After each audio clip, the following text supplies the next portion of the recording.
Hey, welcome to another episode of Doujin Drops. My name is Jay. And I'm T. And yeah, I guess we have another doozy one for you. Let's start what happened this week. T, do you have anything of notoriety you want to share?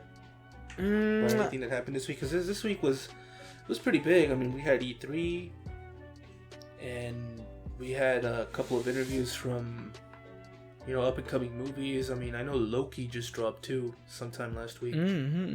I didn't expect Loki to get, his own thing, to be honest. But I guess looking at the trailers, they're all like, we just want to see what makes the god that god tick.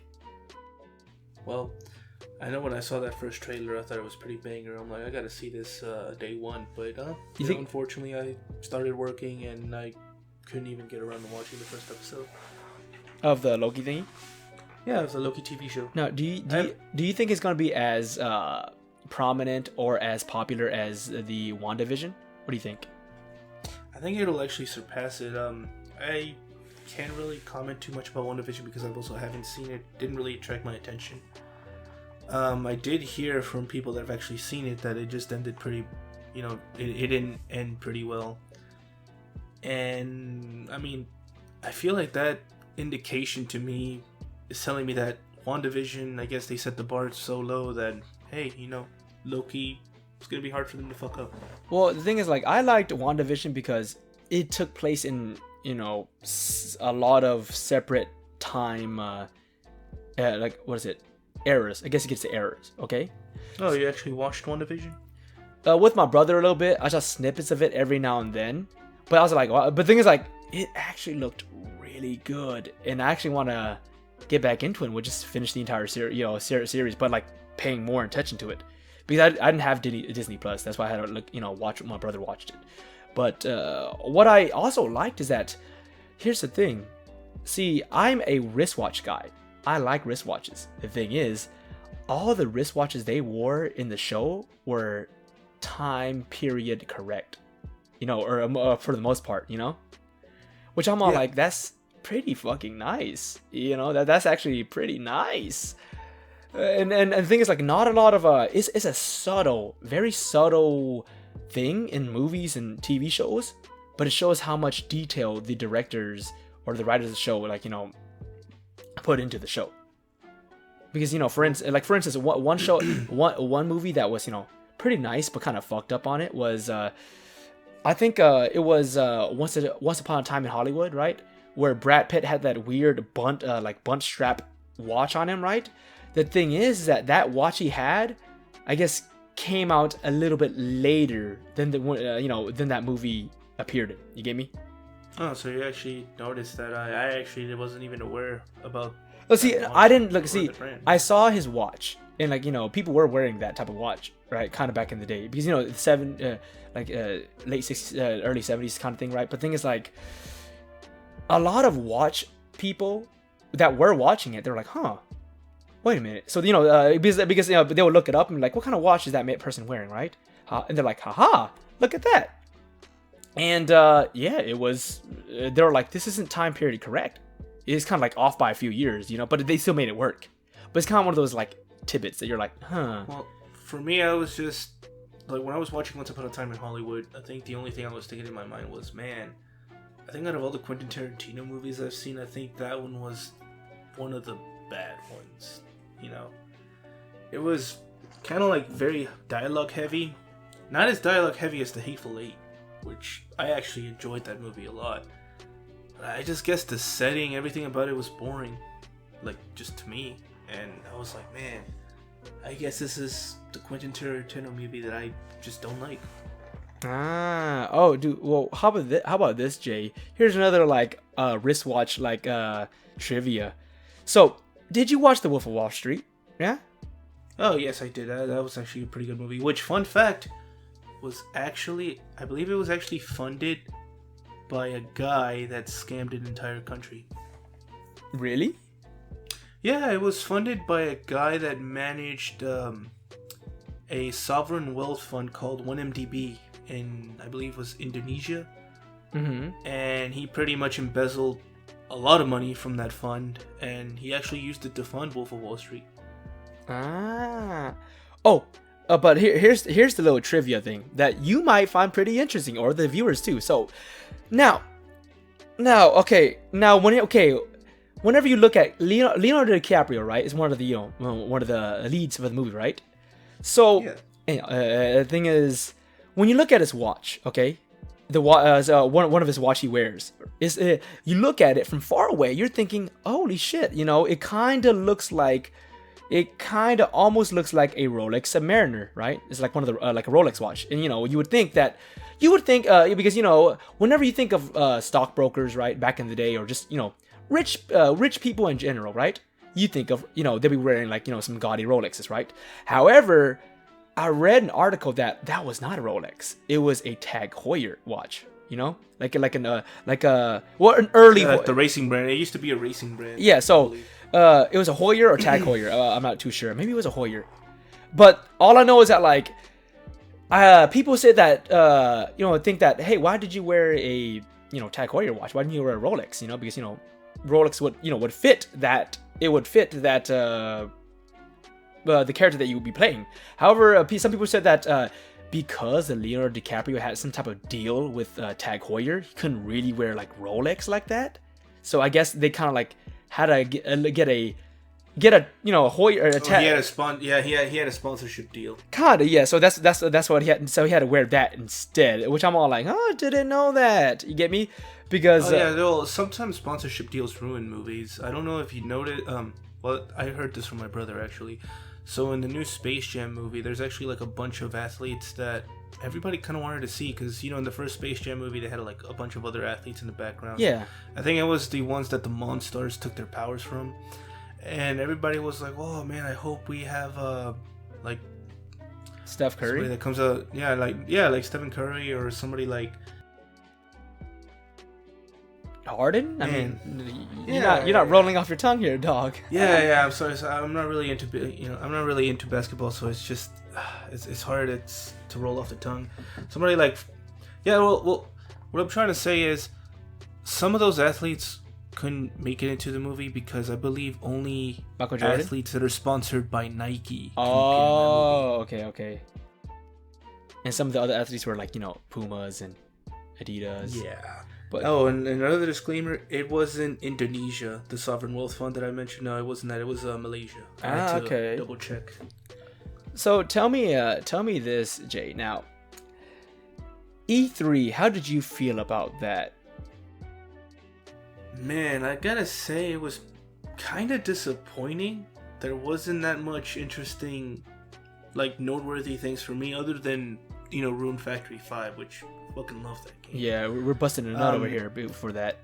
Yeah, and then I think I was a little pissed off too, because leading up to E3, like I guess a month, like around May, early May, mid-May, a lot of news outlets, and this like not just generic ones, but also like gaming-focused news software, kept teasing us about a Nintendo Switch Pro.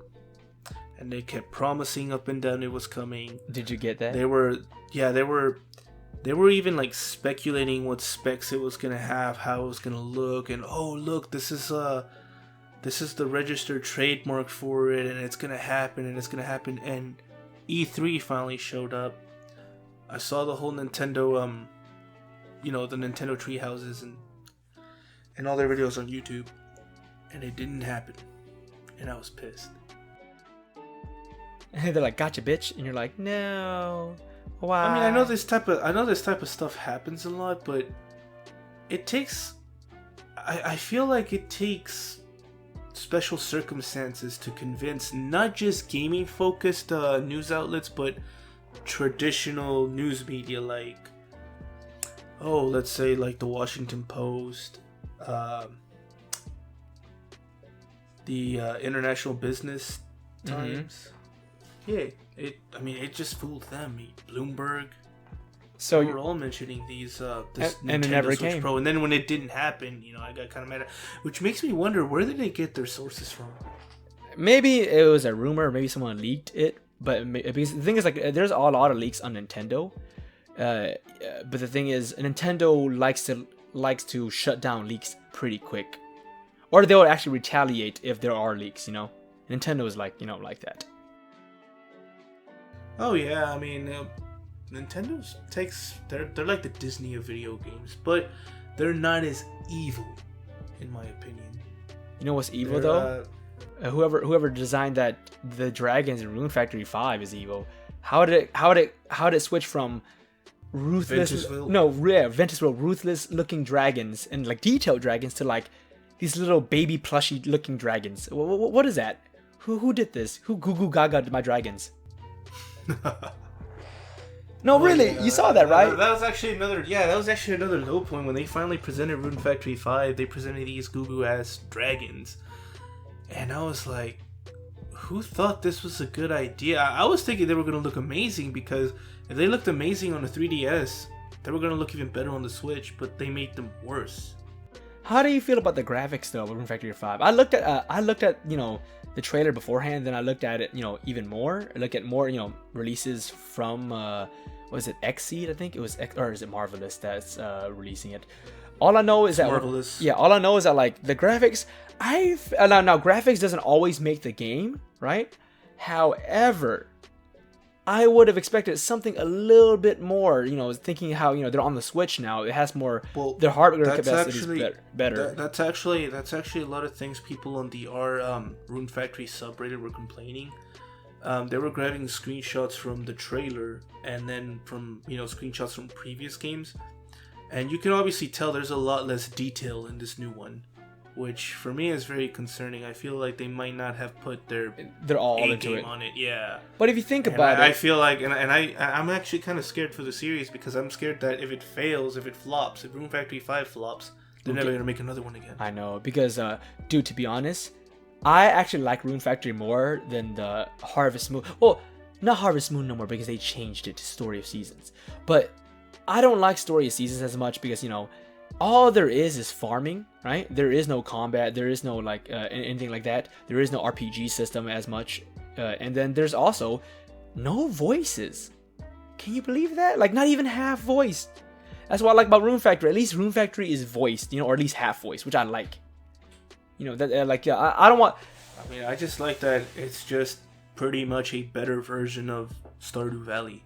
Yeah, basically. Like, everybody be liking Stardew Valley, but I mean, Rune Factory is just the superior version. Not only can you farm, you can fight monsters, you can actually ship, and well, like, see, we mentioned this. I believe we mentioned this in the first episode already. Like, in my opinion, I think the shipping is much better in the Rune Factory series, because shipping in Stardew Valleys is okay, and then a lot of Western games, when they do shipping, is also okay. It's pretty bad. Yeah, it's pretty bad. Call it okay. It's pretty bad. Just imagine.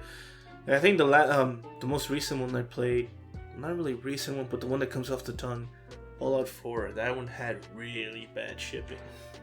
See, for me, there's Skyrim, there's Fallout 4, right? Then there's also the Fable series in general, like that series that no one ever forgot about, the British RPG. It's basically Monty Python RPG. But yeah, that had a pretty shitty like romance system, and let me think here too. Stardew Valley had an okay like romance system. The thing is about Stardew Valley is that like none of the bachelorettes really, it was really my cup of tea. I was just kind of okay, I was like Saitama from One Punch Man. I was like okay whenever I saw them, and whenever like I discovered their personality, I was like it's okay, And then, now this is also an unpopular opinion. I also did not like the romance in Dragon Age or Mass Effect. They were a bit cringy, and I don't know, man. Maybe. Oh, yes, T. I do remember the rant you gave me when you were complaining to me about the shipping, and oh, dude, I believe it was Dragon Age Inquisition, Inquisitor. Oh, look. Inquisition was funny as shit. Yeah, Inquisition. I can tell you that. Like, even though Dragon Age for me, the romance was kind of like okay, Dragon Age Inquisition had the funniest romance options. That shit was hilarious. Like, I remember, like, literally, I just remember just playing with Dragon Age, and I was like, okay, cool. One of the guys was I think Dorian. He is a necromancer. He was the most OP guy in the game. So I was all like, hey, you know what? I am going to get that guy on my party, right? So I start doing quests for him, and this is when I really didn't understand how the Dragon Age stuff worked as much, the romance, right? Because I played 2 was ass, and then Dragon Age Inquisition, I was like, oh, not bad, and then suddenly, I just, it may sound like bullshit, everyone, but I guarantee you it is not. The choices I made me ending up following through with romancing with him, and I'm like, what the fuck? My screen went black, and it just shows him just standing there, back turned against me. He's like, I like your quarters. Zooms out. Oh my god. I see a Christmas tree back. If you guys don't know what a Christmas tree back is, it's like what bodybuilders orgasm over. But I see that, and then he's all like, how bad does the Inquisitor want to be, or wants it? And I'm like, oh my god! And that's when I realized I just romanced Dorian. Well, fuck. Now the thing is, I'm not traumatized by it. Actually, that was kind of fucking hilarious. I think I would have been traumatized by that. Now the thing is, the thing is, the other Dragon Ages though, it's kind of okay. I don't know, man. All I know is, well, what did you feel like, since you're the resident expert in this game? What did you feel about the Witcher romance? The Witcher, dude, the Witcher romance is more. See, the first Witcher 1 is more along the lines of you kind of only had one. You had Triss, then you had, I think, Shawnee. You had this other girl that looked like Triss, but she just had shorter hair, right? And then you had, I guess, this. She had an undercut. She was she was kind of warrior in a way, right? But then she kind of spoilers, everyone. She kind of something happened to her later on in the game. So you just that romance with her was kind of for nothing. But the thing is, there wasn't that much romance options in Witcher 1. Then Witcher 2 is kind of almost kind of the same, because most of your encounters, you do have a bunch of sex, and there's nudity in the Witcher, right? But it's really nothing wow over, if you guys looked at porn, or unless you lived under a rock. But it's just that the romance options 1 and 2 were kind of okay, and then romance options in 3, it was still kind of okay. You get me? It was you had a lot of sexual encounters, but the romance options were kind of okay for me. I didn't really like them. I think it was Triss and this Yennefer, and then now the final game I want you to I guess judge, that I want your opinion on based on the shipping. What did you think about the Fire Emblem series shipping?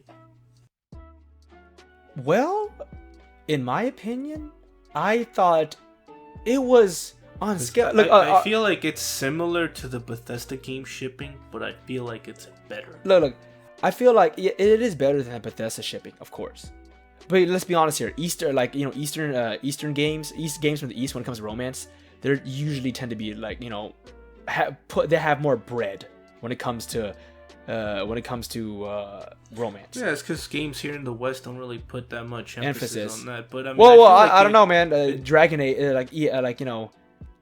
Dragon Age and Mass Effect, they kind of go ham, but they kind of do it kind of cringy, But well, yeah, but what I'm trying to say is they don't put much focus into that. But I feel like it's just one of those quality of life features that adds more life to the game. Yeah, but so basically, on a scale of 1 to 10, I feel like it's a 6 for the Fire Emblem, just shipping in general. Well, because the shipping kind of started at Awakening, and then that's when that's where they added waifus and actual shipping, and then moved on. I mean, they have it in Awakening, and they had it in Fates, and they kind of just shitted on it on Three Houses. Yeah, to be honest, man, it's just that in the Fire Emblem games, you get those supports, those support what are those called? Is it supports, right? Yeah, it's just supports. So you get the supports whenever you progress through each stage of the romance with that character. But then after that though, after you marry them, right? There really isn't that much to do after you're married. You have a kid. You maybe have one quest related with that kid.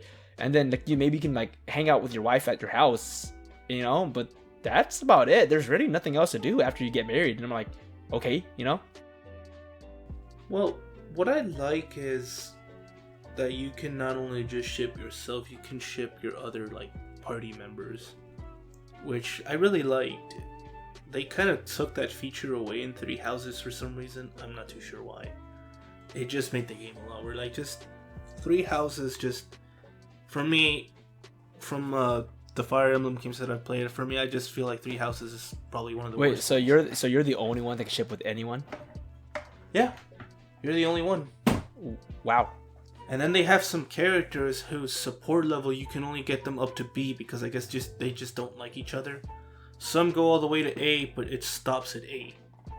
They don't have an S, and that's what you ship them. Well, damn. Oh, but Jay, we're kind of like sorry audience, sorry here boys and girls, kind of jumped off the E3 a bit, but so in terms of E3 though, got everyone, in my opinion, Xbox E3 was pretty good. Like the thing is, everyone, because let's be honest here, everyone. When it came to the console wars, no one gives a shit about it no more. Let's be honest here with that. And if you still care about that, then why?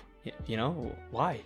But let's be honest here. Xbox, it's just brand loyalty. That's it. Xbox was kind of losing the console wars, quote unquote, when it hit the Xbox, like halfway through the Xbox One's like life cycle, because PS4 is still spitting out bangers. The Switch is spitting out bangers like almost nonstop, and the Xbox was just kind of there. It was just Phil Spencer's just kind of like he's like I am here.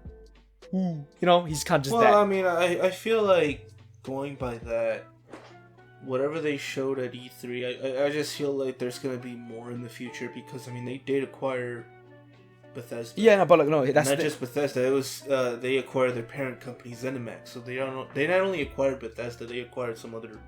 It's just Bethesda's the bread and butter that everybody talks about. So we got we got Starfield, Starfield, right, which is their new IP they're still trying to work on, right, which looks kind of nice, which I still have some hope for, but I'm still waiting. We're still waiting for the official gameplay. Then there's also Stalker 2.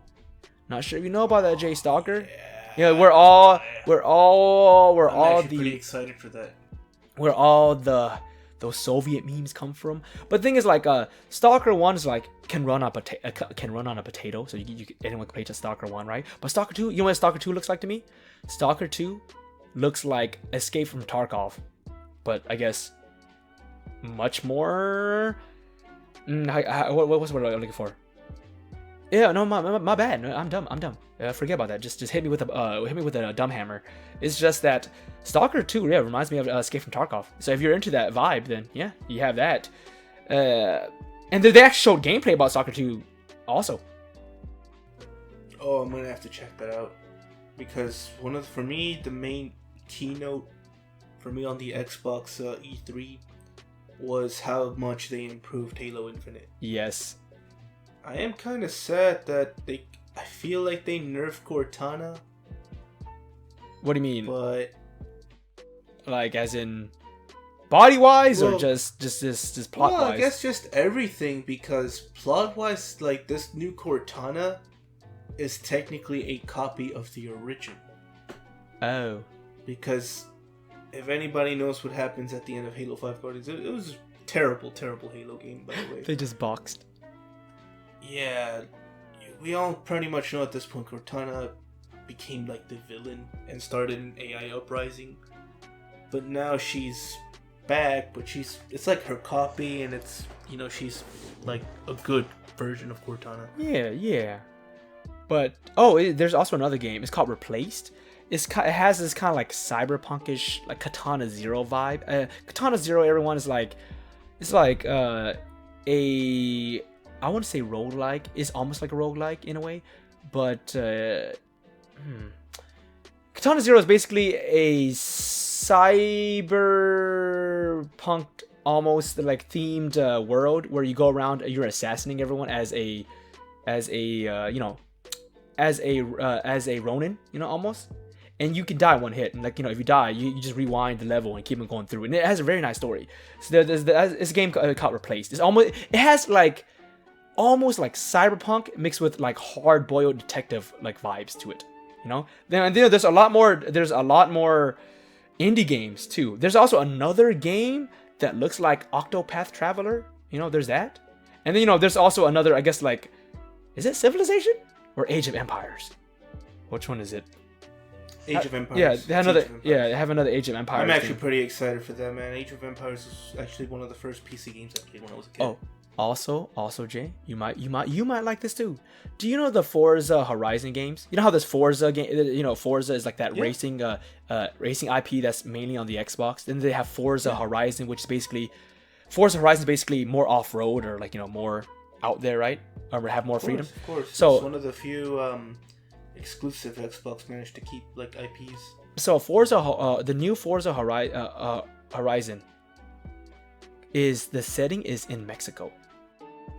Oh, interesting. Yeah, so like so you get to explore the Mexican countryside with all the greatness. Oh, also, I was all like, wow, that's like I was expecting them to pick another place, maybe like Japan or like maybe. Well, it's because Mexico has like it kind of makes sense. Like I understand why a lot of people might be confused about the setting, but it makes sense because.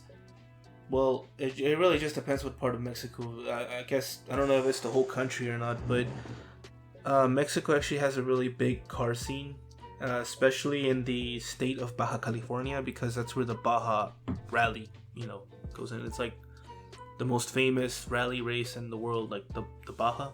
Mm-hmm. Yeah, it takes place there, and yeah, man, I mean, it's pretty fun watching all the YouTube clips of all the cars breaking down out there. Not many cars make it to the finish line. It's more of an endurance race. But I mean, if you get there first, I mean, obviously you get the bragging rights. And I think there's one more. I think Xbox released a mini fridge that's in the in the shape and the shape of the Xbox. Oh the yes, Xbox. Everybody lost their minds on the internet about that. That's the thing though. I didn't think they would do it. I thought it was just a meme. Thought it was just a meme, but no, they did. I know they did a full size Xbox Series X looking refrigerator, but it was more of a promo. Yeah, it was like a promotional item. It was like a giveaway or something.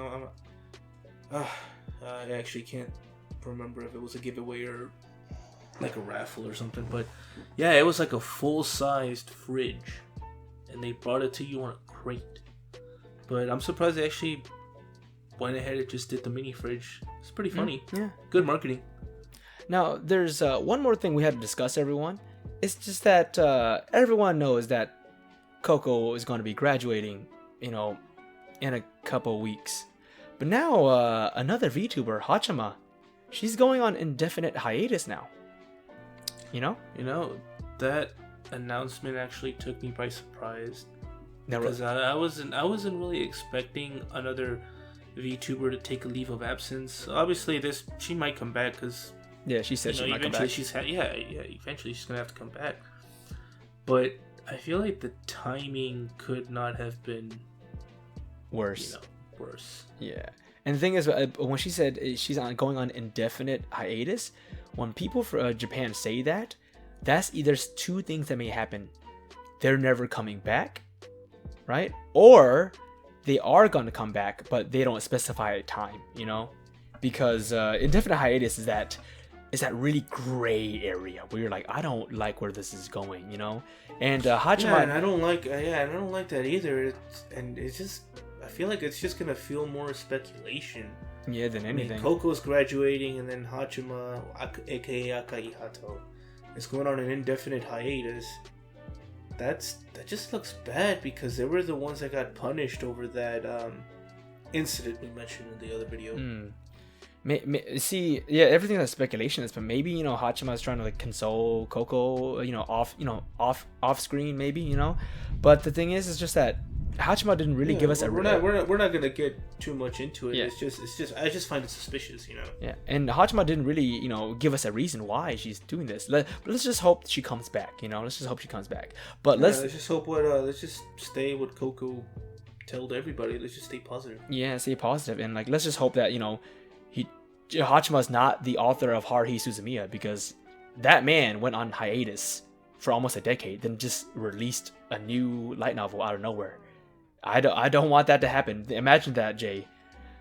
5 years down the line, we're like, where's Haachama? Then all of a sudden, I'm back. You're like, what? I thought you were like, you graduated, you're gone. No, I was just taking a break. And you're like, what? Well, when you think about it, that's kind of, I feel like that's something Haachama would do, like realistically when you think about it.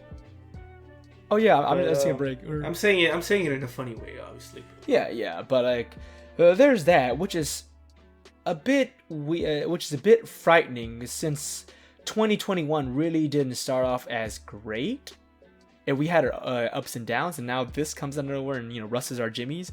Oh, Yeah, it's more of a roller coaster. It wasn't a train wreck like 2020 was, but I mean it's interesting nonetheless, just seeing how things develop. But unfortunately, I hate to end it on a sad note like this, but I guess that wraps up this episode. I don't really have much to discuss at this point. I'm same here. Don't have much to discuss right now, but everyone stay positives and Yeah, just look out for one another. I mean, Coco might be leaving. I mean, obviously she'll be forever in our hearts and minds. Yeah, just stay positive, boys, and stay hydrated. Alright, this is Jay.